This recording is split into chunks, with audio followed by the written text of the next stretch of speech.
200 साल पहले का भारत, समाज, जीवन और ब्रिटिश शासन। परिचय। 200 साल पहले का भारत यानी 1820 के दशक का भारत एक ऐसा समय था जब देश पर ब्रिटिश ईस्ट इंडिया कंपनी का शासन था।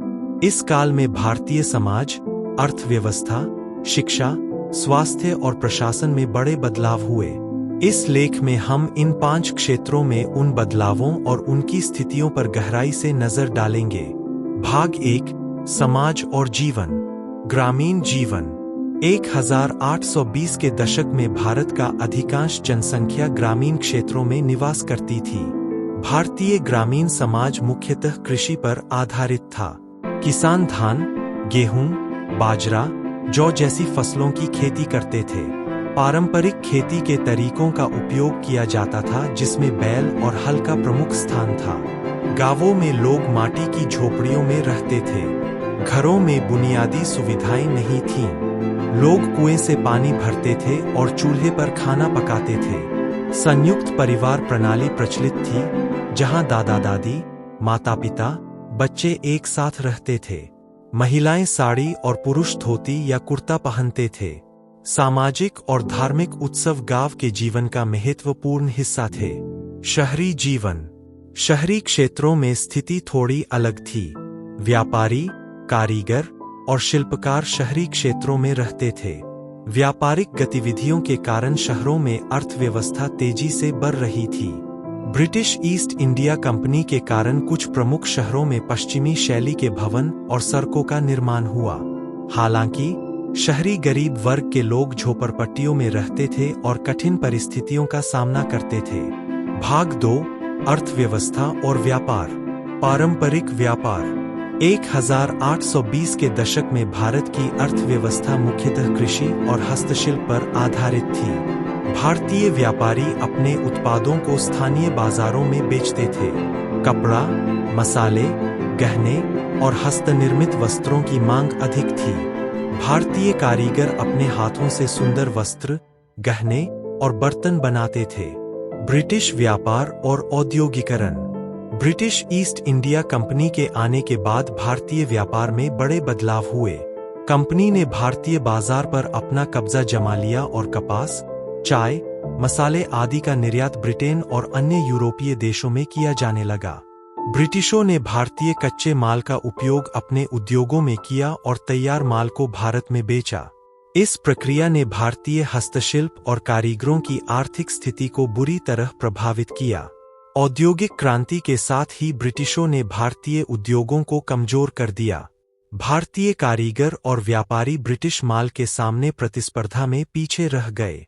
ब्रिटिश सरकार ने भारतीय कच्चे माल का उपयोग करते हुए अपने उद्योगों को बढ़ावा दिया और भारतीय बाजारों में ब्रिटिश माल की आपूर्ति की।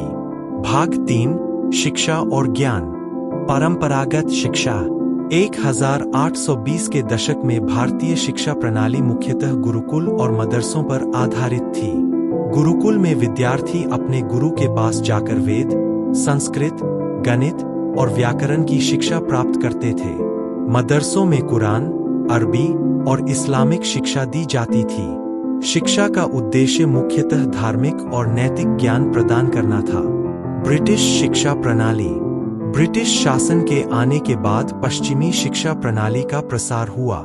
अंग्रेजी माध्यम के स्कूल और कॉलेज खोले गए। 1835 में लॉर्ड मैकाले ने अंग्रेजी भाषा और पश्चिमी ज्ञान को बढ़ावा देने के लिए शिक्षा नीति बनाई। इस नीति के तहत अंग्रेजी भाषा को सरकारी भाषा घोषित किया गया और अंग्रेजी माध्यम के स्कूलों में विज्ञान, गणित और पश्चिमी साहित्य की शिक्षा दी जाने लगी। ब्रिटिश शिक्षा प्रणाली ने भारतीय समाज में एक नई शिक्षित पीढ़ी का उदय किया, जिसने स्वतंत्रता संग्राम में महत्वपूर्ण भूमिका निभाई। भारतीय विद्यार्थियों को पश्चिमी विचारधारा और विज्ञान की शिक्षा मिली, जिससे वे सामाजिक और राजनीतिक दृष्टिकोण से जागरूक हुए। भाग 4, स्वास्थ्य और चिकित्सा। परंपरागत चिकित्सा प्रणाली। 1820 के दशक में भारतीय चिकित्सा प्रणाली मुख्यतः आयुर्वेद, यूनानी और सिद्ध पर आधारित थी। आयुर्वेदिक चिकित्सक जड़ी बूटियों और प्राकृतिक उपचारों का उपयोग करते थे।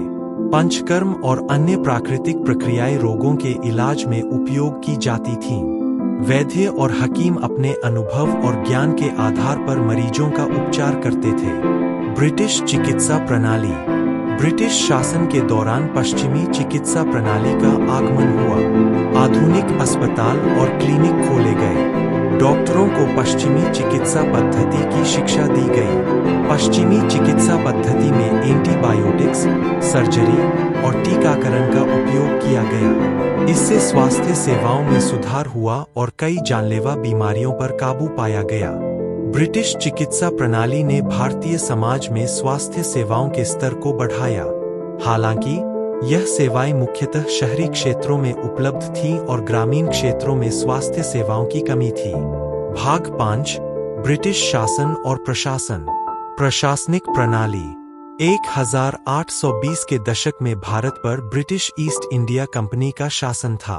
कंपनी ने भारत में एक नई प्रशासनिक प्रणाली की स्थापना की। जिला, तहसील और ग्राम स्तर पर प्रशासनिक ढांचे का निर्माण किया गया। ब्रिटिश अधिकारी भारतीय जनता पर शासन करते थे। भारतीय अधिकारियों का चयन ब्रिटिश शासन द्वारा किया जाता था और इन्हें प्रशासनिक कार्यों में ब्रिटिश अधिकारियों की सहायता करनी होती थी। ब्रिटिश प्रशासन ने भारतीय समाज में कई सुधार किए, लेकिन इन सुधारों का मुख्य उद्देश्य अपने शासन को मजबूत करना था। कानून और न्याय प्रणाली। ब्रिटिश शासन ने भारतीय कानून व्यवस्था में भी बड़े बदलाव किए। अंग्रेजी कानूनों को भारतीय समाज में लागू किया गया। कोर्ट और न्यायालयों की स्थापना की गई। हालांकि इन कानूनों का उद्देश्य भारतीय जनता को न्याय देना नहीं बल्कि ब्रिटिश शासन को मजबूत करना था। कई कानून भारतीय समाज के लिए अनुचित थे और इनका विरोध भी हुआ। ब्रिटिश शासन के तहत भारतीय समाज में न्याय प्रणाली में सुधार हुआ, लेकिन यह सुधार मुख्यतः ब्रिटिश अधिकारियों के हित में थे। भारतीय जनता को न्याय प्राप्त करने में कई समस्याओं का सामना करना पड़ता था। स्वतंत्रता संग्राम।